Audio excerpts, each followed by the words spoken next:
mga mahilig ng DIY. So, napakita ko sa inyo na bago kong budol, bago kong baby, Mitsushi, ang tawag dito, electric driver, parang ganon. Parang ano siya, di kuryente siya na screwdriver, ganon. So, unbox natin siya.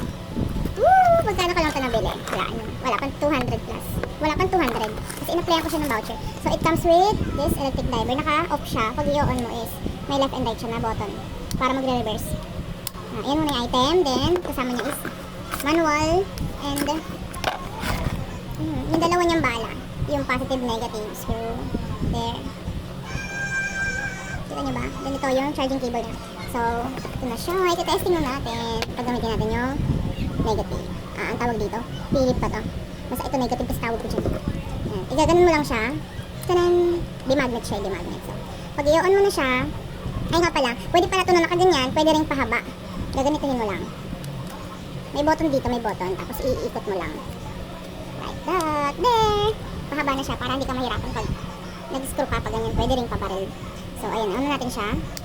Ayan. May ilaw pala ito pag nagana. Ayan na. Ito na ba? Ito yung reverse. Kabila. Ulit.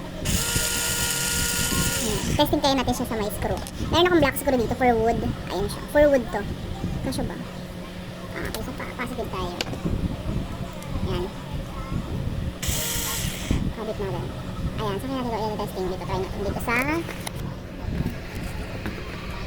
ayan. Dito. Ay, sala. Legit siya, sis. Ayan na siya. Kita niyo ba? Pwede natin tanggalin yan. Reverse lang natin.